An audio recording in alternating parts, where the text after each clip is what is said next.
Então, tendo em vista esse fracasso, esses dois fracassos, né? Descartes é levado a uma outra estratégia, né? E agora aqui que ele consegue fazer o argumento, tá? Então, em lugar dele confrontar a crença eu existo com o resultado da dúvida cética, a princípio, pelo que eu saiba, nada existe, ele confronta a crença eu existo com a própria hipótese do gênio maligno. Né? Então, ele faz o seguinte aqui, ó. Aqui nessa parte aqui, né? Mas há algum, não sei qual, enganador muito poderoso, muito ardiloso, que emprega toda a sua indústria em enganar-me sempre. Não há, pois, dúvida alguma que eu também sou, se ele me engana. Você vê que está no presente, né? E por mais que me engane, jamais poderá fazer com que eu nada seja, enquanto eu pensar que sou alguma coisa. Então, aqui está o argumento, tá? Aqui está o Costa. Então, a ideia comum é pensar que o Costa é um tipo de antinema, né? Que Descartes ele passaria de uma afirmação sobre o pensamento para uma afirmação sobre sua existência, baseando-se em algum princípio geral, algum princípio metafísico geral, como tudo que pensa existe.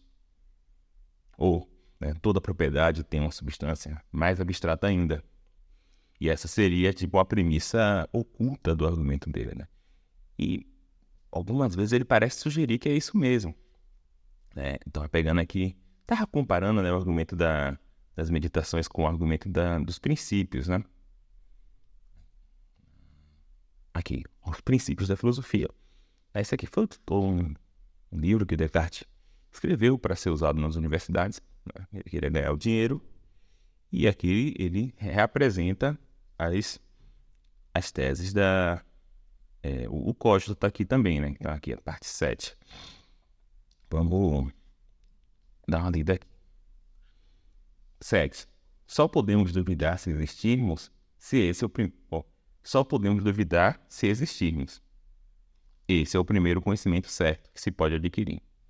Como rejeitamos tudo de que podemos duvidar, ou que imaginamos ser falso, supomos facilmente que não há Deus, nem céu, nem terra, e que eu não tenho corpo. Mas, enquanto duvidamos da verdade de todas essas coisas, poderemos igualmente supor que não existimos? Acho que aqui é mais uma pergunta, né? Com efeito, temos tanta repugnância em conceber que aquele que pensa não existe, né? Que aqui ele parece estar usando essa peça em geral, que não poderemos impedir-nos de acreditar na conclusão. Penso, logo existo, né? Aqui tem a conclusão. Que essa conclusão não seja verdadeira e, por conseguinte, a primeira e mais certa que se apresenta àqueles aquele que conduz seus pensamentos com ordem, né? Então, perceba que é um argumento muito mais pobre, né, do que aqui das meditações. E ele parece falar isso, né? Parece que ele está partindo aqui dessa premissa, né? Não pode ser o caso que aquilo que pensa não existe, né? Tudo que pensa existe. Porém, há um problema com isso, né? Com que direito Descartes poderia assumir uma tese metafísica universal, né? Tipo, tudo que pensa existe, no contexto que ele está, que é da hipótese do gênio maligno. Né? Como é que ele pode saber que o gênio maligno não está enganando ele a achar que essa tese é verdadeira, né? E a resposta simples é, ele não pode. Né? Então, se é isso que ele está fazendo, ele está fazendo má filosofia. Né? É isso que ele está fazendo? Talvez não. Né? Eu não sei se ele tinha total clareza dessas distinções aqui na época dele, né? E além disso também, essa visão comum do argumento é que você teria, né, essa premissa, tudo que pensa existe. Depois a próxima premissa é eu penso, logo eu existo. Né? O argumento seria um mero modus ponens, né? Mas, porém, novamente, Descartes ele não pode assumir que seu acesso introspectivo a seu próprio pensamento pode lhe dar certeza de que ele pensa, né? Então, esse argumento seria mais ou menos assim, ó. Eu vou tirar a quantificação aqui. Tudo que pensa existe. Eu penso. Logo eu existo. Seria um modus ponens mais simples possível, né? Só que isso, essa premissa aqui é uma tese metafísica geral muito forte, que Descartes não tem motivo para assumir, não pode assumir. Se ele assumir em algum momento, eu não acho que ele tem motivo para isso. E essa segunda premissa aqui, talvez depois também ele vai defender que ele tem como saber isso, mas a princípio você não tem, né? Você não tem como saber o que você pensa. Como é que você vai saber o que você pensa se o gênio maligno pode estar te enganando? Então, esse aqui, para mim, seria um argumento muito mais fraco. Tá? E eu acho que outras apresentações do Cogito estão mais próximas de ser esse argumento fraco. Né? Só que aqui o argumento das meditações não é esse argumento. É um argumento mais interessante. Né? E talvez por isso que nas meditações não tenha a famosa frase penso, logo existo. Porque eu penso que aqui a estrutura é mais interessante do que essa. Né? Então, a estrutura do argumento das meditações, ela parece ser indireta, né? Um tipo de redução ao absurdo. Por isso que ele fala assim, e por mais que me engane, jamais poderá fazer. Então, o argumento é uma redução ao absurdo da hipótese de que o gênio maligno, ou da hipótese de que ele está enganado quando ele pensa que existe. Então, não tem premissa. Claro, tem pressupostos, tá? Vou falar de alguns pressupostos lógicos, por exemplo. Mas ele não tem premissas. O argumento é uma redução absurda. Né? Então, não é tão simples reconstruir essa redução absurda, né? E essa aqui é a reconstrução proposta pelo Frankfurt naquele livro lá, Demons, Dreamers and Madmen. Vamos lá. É nesse livro aqui, tá? Então, essa aqui é a reconstrução proposta pelo Frankfurt. Então, a ideia seria que Descartes aqui está procurando reduzir o absurdo à hipótese de que ele está enganado quando acredita que ele existe. Né? Então, o que está aqui seria uma hipótese. Então, eu vou mostrar que essa hipótese implica uma contradição e daí eu concluir a negação dessa hipótese. Né? Seria essa a ideia, tá? Então, o ponto é o seguinte. Então, ele começa... Vamos supor que eu estou enganado quando eu penso que eu existo. Ora, se eu estou enganado sobre o que quer que seja, então eu existo. Aqui, pode parecer que Descartes está usando uma premissa, tudo que pensa existe. Mas, de fato, você pode pensar que ele está simplesmente aplicando as regras da lógica clássica. Né? Então, vamos dizer que assim, passo 1 seria simplesmente supor, vamos dizer assim, P de A. Né? A aqui é eu e P é essa propriedade. Eu estou enganado quando eu penso que existo. Né? Então, a 2, o que ele está afirmando simplesmente que P de A implica que existe um X que é P e X igual a A. E, de fato, isso daqui você consegue provar utilizando simplesmente a introdução da identidade e introdução do existencial. Então, ele está simplesmente falando isso, olha. E a partir disso daqui, se existe um X, existe algo que pensa e esse algo sou eu, isso aqui implica que eu existo, né? Existe um X que sou eu. Então, eu acho que aqui ele está simplesmente fazendo uma operação lógica, tá?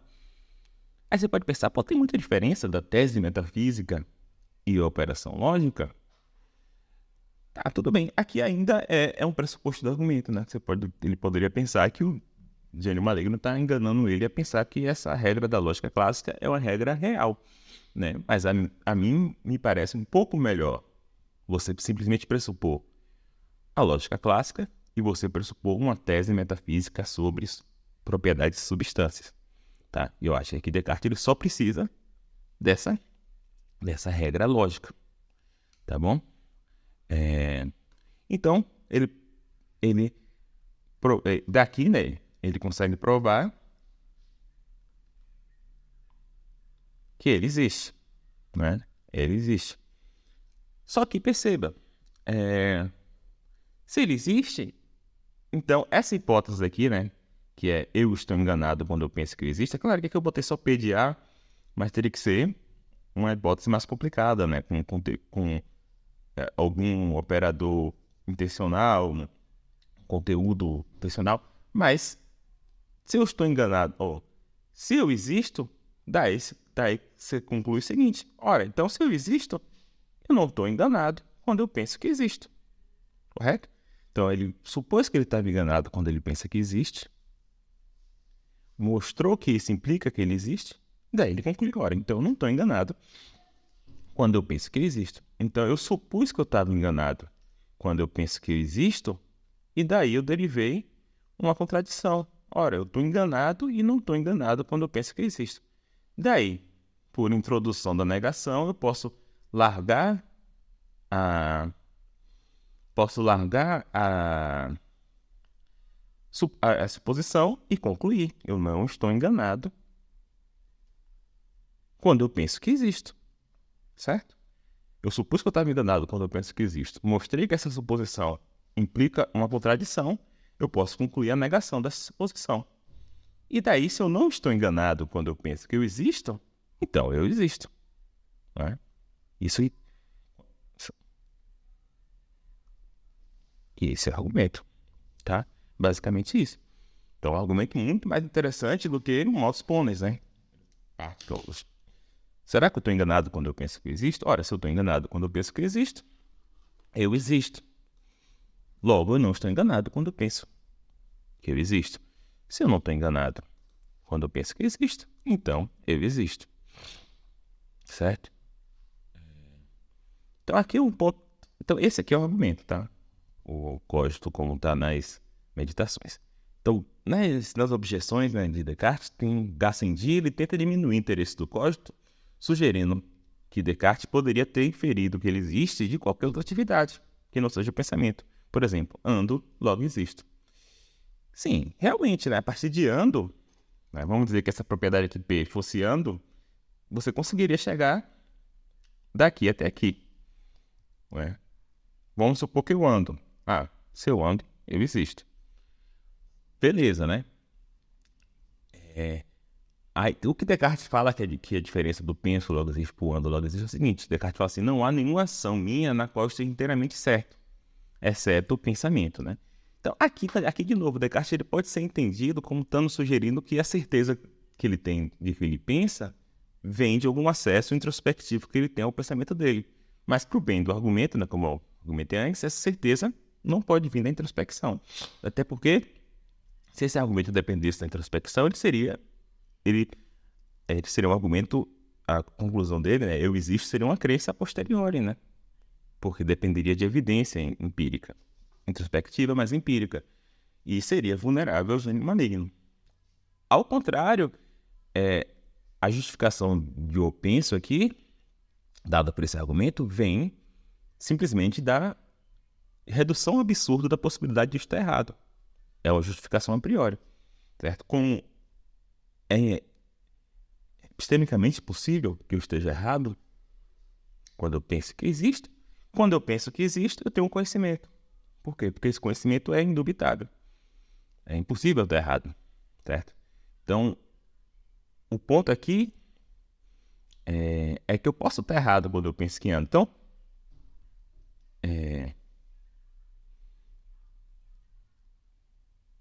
se eu supor aqui,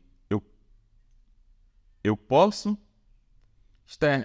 vamos dizer que P de A vamos supor que eu esteja errado quando eu penso que ando.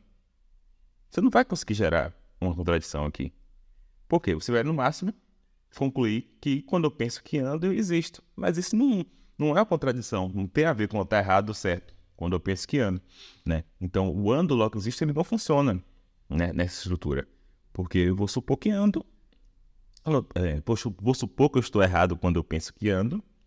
E isso não vai gerar nenhuma contradição. De fato, várias vezes eu durmo e eu penso que ando, e eu não estou andando. E não tem contradição lógica nenhuma nisso. Agora, se eu pensar que eu não existo, eu consigo gerar uma contradição.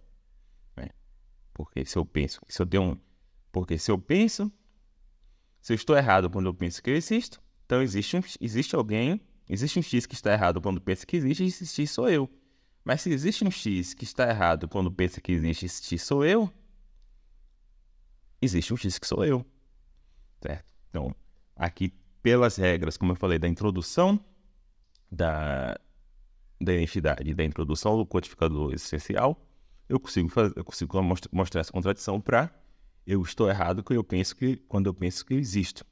Mas eu não consigo fazer a mesma coisa com eu estou errado quando eu penso que ando.